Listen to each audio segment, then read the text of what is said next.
बिस्मिल्लाहिर्रहमानिर्रहीम। अस्सलाम वालेकुम। कैसे हैं आप सब लोग? उम्मीद है बिल्कुल ठीक ठाक होंगे, खैरियत से होंगे और अपने स्टडीज़ पर, एग्ज़ाम्स पर फुल फोकस्ड होंगे। पिछले कुछ अर्से में मैं कुछ वीडियोस का सिलसिला जो है वो डिस्कनेक्ट हो गया था कुछ घरेलू मसरूफियात की वजह से, लेकिन अब से इंशाअल्लाह ताला डेली जो है वो आपके लिए मैं एक नए लेसन के साथ जो है वो हाज़िर होंगे। पिछली वीडियोस में मैंने आपको कुछ पार्ट्स ऑफ स्पीच और प्रेजेंट इंडेफिनिट के सारे टेंसेस जो हैं वो समझा दिए थे। Present indefinite tense, present continuous, present perfect tense and present perfect continuous tense. उम्मीद है कि जो आपको बहुत ही ज़्यादा अच्छे से समझ में आए होंगे। आज का मेरा लेसन है पास्ट इंडेफिनिट टेंस। ठीक है, पास्ट इंडेफिनिट टेंस में आगे बढ़ने से पहले मैं आपको ये बता दूं कि प्रेजेंट इंडेफिनिट टेंस के जैसा ही पास्ट इंडेफिनिट टेंस होता है। जिस तरह से प्रेजेंट इंडेफिनिट टेंस के अंदर हम mostly habitual facts, nature, habits, routine या यूनिवर्सल ट्रूथ्स या इस तरह की चीज़ों को डिस्कस करते हैं, same the way past indefinite tense के अंदर हम वो चीज़ें डिस्कस करते हैं जो कि माजी में यानी कि पास्ट में रह चुकी हों।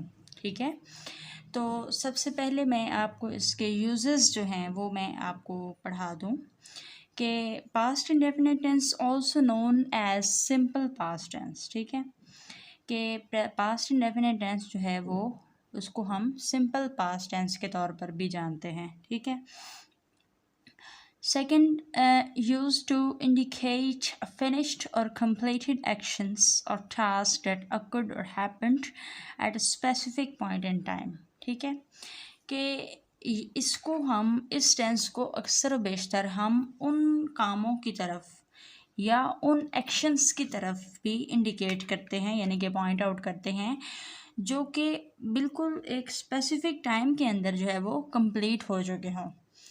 अब आपका यहाँ पे सवाल होगा कि इसमें तो हम मतलब प्रेजेंट परफेक्ट टेंस के तौर पर भी इस्तेमाल करते हैं, लेकिन प्रेजेंट परफेक्ट टेंस का रिसेंट के साथ भी ताल्लुक़ होता है। ठीक है, रिसेंट जो काम फिनिश हुए होते हैं।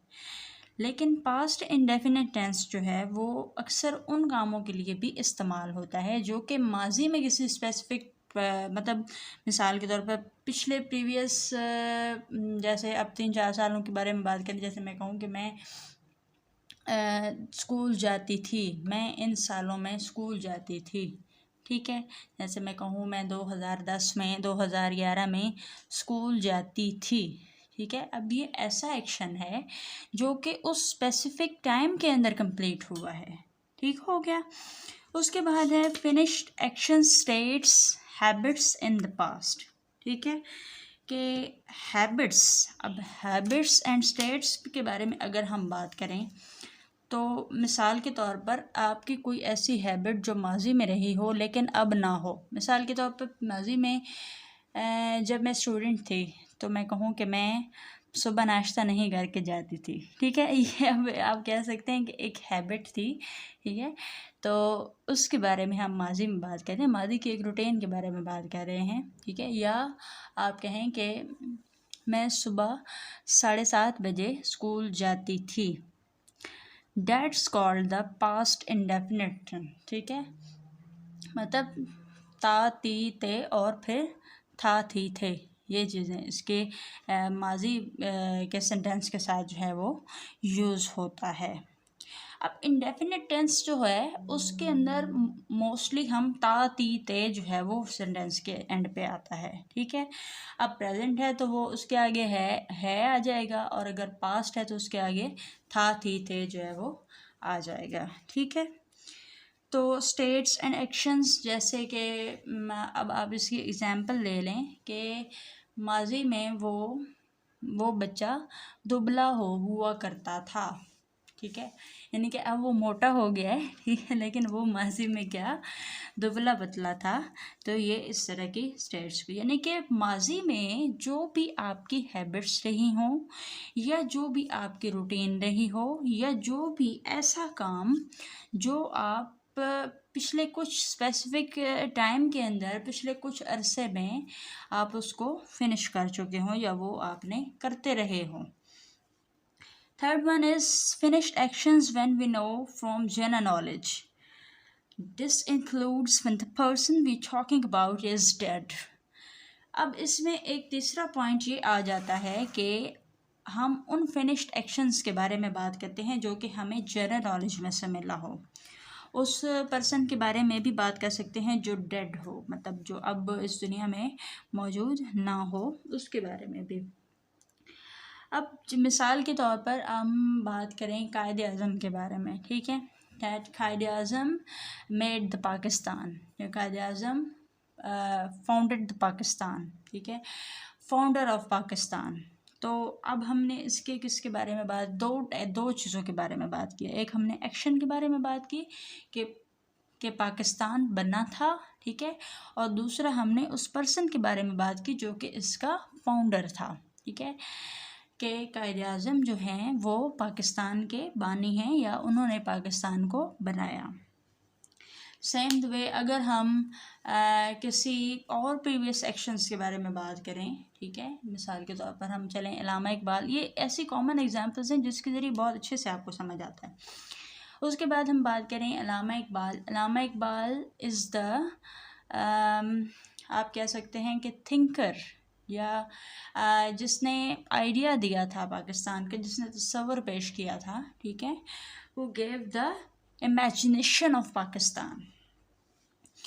तो इसके बारे में जब हम बात करते हैं तो हम क्या करते हैं, हम वहाँ पर पास्ट इंडेफिनिट टेंस का इस्तेमाल करते हैं, ठीक है।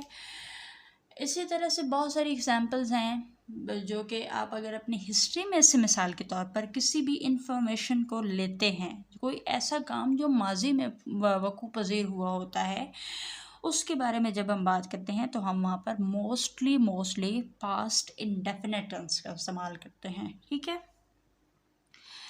अच्छा, उसके बाद आ जाता है finished actions in the past introduced with the present perfect tense, के पास्ट के वो फिनिश्ड एक्शंस के बारे में जो कि इंट्रोड्यूस हुए होते हैं प्रेजेंट परफेक्ट के साथ। जैसे इसकी मैंने एग्जांपल यहाँ पर आपकी आसानी के लिए लिखी हुई है। I have hurt my leg, I fell off a ladder when I was painting my bedroom, कि मैंने अपनी टांग को ज़ख्मी कर लिया, ठीक है, क्योंकि मैं गिरा जिससे सीढ़ी से जब मैं अपने बेडरूम को पेंट कर रहा था। अब आप सोच रहे होंगे कि पूरे सेंटेंस में जो है वो बात तो माजी की ही हो रही है, लेकिन क्या है कि कुछ चीज़ें जो होती हैं वो हमें एक स्पेसिफिकेशन के बारे में लेके जाती हैं, ठीक है, कि मैं गिरा, मैंने अपने टांग को ज़ख्मी कर चुका था या मैं अपने टांग को ज़ख्मी कर चुका हूँ क्योंकि मैं गिरा। अब ज़ख्मी अभी हुई है लेकिन गिर पहले गया था, पहले गिरा है तो ही ज़ख्मी हुआ है ना, ऐसे तो नहीं ज़ख्मी हो गया। दैट्स वाई ये वाला जो अमल है आई फेल ऑफ अ लेडर, ठीक है, ये माजी में हुआ और इसकी वजह से ये हुआ कि ये वाला जो एक्शन है आई फेल ऑफ अ लेडर, ठीक है, इसकी वजह से क्या हुआ, ये वाला अमल जो है वो वक़ूअ पज़ीर हुआ। यानी कि I have hurt my leg, मैं अपने टांग को ज़ख्मी कर चुका हूँ क्योंकि मैं गिरा था, मैं सीढ़ी से गिरा था, इस वजह से मेरी टांग जो है वो ज़ख्मी है। यानी कि ये एक्शन जो है ये स्टिल मौजूद है, अभी तक टांग जो है वो ज़ख्मी है। यानी कि कोई ऐसा एक्शन जो इंट्रोड्यूस किसके साथ हुआ है, प्रेजेंट परफेक्ट टेंस के साथ, ठीक है, और उसका बैकग्राउंड क्या है, पास्ट इंडेफिनिट, ठीक हो गया। उसके बाद हम अगले पॉइंट की तरफ, अगला पॉइंट है we use simple past tense in stories and events for actions and past continuous in the background. अब आप मोस्टली बचपन से ही कहानियाँ सुनते आते हैं, ठीक है, जैसे अब बच्चों के एग्जांपल्स हैं, या अभी तक इवन के इंटर और बैचलर लेवल्स पर भी थर्स्टी क्रो, ग्रीडी डॉग वगैरह जो है ये स्टोरीज़, ये एक एग्जांपल के लिए मैं सिर्फ बता रही हूँ। अब ये बेसिकली स्टोरीज़ जो हैं वो रियलिटी बेस्ड नहीं हैं, ये सिर्फ क्या है कि हमें समझाने के लिए या लेसन देने के लिए जब भी कोई स्टोरी बताई जाती है, सुनाई जाती है, तो उस पर हम मोस्टली क्या करते हैं, पास्ट इंडेफिनिट टेंस के बारे में बात करते हैं। जैसे हम बात करें, there was a crow, he was very thirsty, he flew here and there, ठीक है, बट फाउंड नो वाटर। जैसे कि एक प्यासा कौवा था, वो पानी की तलाश में इधर उधर भागा, लेकिन उसे पानी ना मिला। अब इसमें जो है फिर आ जाता है कि इसके एक्शंस में हम पास्ट कंटिन्यूअस कैसे जो है वो बैकग्राउंड में इस्तेमाल करते हैं। तो वो ऐसे होता है कि then he saw some pebbles, okay, then he was dropping one by one in the jug, कि फिर उसने कुछ कंकरियाँ देखी जिसको वो बार बार जो है वो जग के अंदर डाल रहा था ताकि पानी ऊपर आ जाए, ठीक है। अब ये सिंपल सी एग्जांपल्स देने का मकसद आपको ये है कि आपको ये वाला जो पॉइंट है ना, ये वाला, ये बहुत ही अच्छे से जो है वो आपको क्लैरिफाई हो जाए। Okay, next one is unreal और imaginary things in the present और फ्यूचर। अनरियल और इमेजिनरी थिंग्स यानी कि वो चीज़ें जो कि जिनका हकीकत से कोई ताल्लुक़ नहीं होता और जो बिल्कुल तस्वुराती चीज़ें होती हैं, जो जिनको हम कह सकते हैं ख्वाहिश, ठीक है। We use it with second condition after words like wish, कि ऐसी चीज़ें जिनका हकीकत से कोई ताल्लुक़ नहीं होता, लेकिन उसको हम किस उसमें सेंस में यूज़ करते हैं अपनी विशेस के तौर पे, या फिर कोई ऐसा इंसिडेंट हो गया जिसके बारे में हम चाहते हों कि काश ऐसा ना हुआ होता, ठीक है। तो उसके बारे में हम क्या करते हैं, यूज़ करते हैं पास्ट इंडेफिनिट टेंस, ठीक है। जैसे मैं लिखूँ, if I want the lottery I would buy a house, ठीक है, कि अगर मैं ये लॉटरी जीत जाता तो मैं ये घर ख़रीद लेता, ठीक है। अब ये बात, अब इसके अंदर यूज़ पास्ट इंडेफिनिट टेंस हो रहा है, लेकिन इसमें बात किस चीज़ की हो रही है, प्रेजेंट और फ्यूचर की, ठीक है, कि अगर मैं ये लॉटरी जीत जाता तो मैं ये घर ख़रीद लेता। जैसे कि मैंने आपको ऑलरेडी बताया हुआ है, मेरी एक शॉर्ट वीडियो भी है जिसमें मैंने आपको इस चीज़ के बारे में बताया था कि वुड जो है वो अक्सर इस्तेमाल होता है किसमें, किस चीज़ में यूज़ होता है, जब हमने फ्यूचर की किसी बात को माजी के तौर पर बताना होता है, ठीक है। कि जाहिर है अब जिसमें, अब अगर इसको हम कन्वर्ट कर दें तो मैं कहूँ कि अगर मैं ये लॉटरी जीत जाता हूँ तो मैं घर ख़रीद लूँगा। अब जब मैंने इसको पास्ट में बता दिया, यानी कि ये बात गुजर गई है, तो अब हम इसको पास्ट में कन्वर्ट करेंगे तो हम बोलेंगे if I want the lottery I would buy a house, यानी कि एक माजी की एक ख्वाहिश है या माजी की एक इमेजिनेशन है कि अगर मैं ये लॉटरी जीत जाता तो मैं घर ख़रीद लेता, ठीक है। ओके, उसके बाद इसकी जो सबसे जो मेन चीज़ है वो ये है कि second form of the verb, ठीक है, second form of the verb जो है वो बनाई ही पास्ट इंडेफिनिट टेंस के लिए गई है, ठीक है। इंग्लिश लैंग्वेज के अंदर second form of the verb only uses with the past indefinite tense, ठीक है।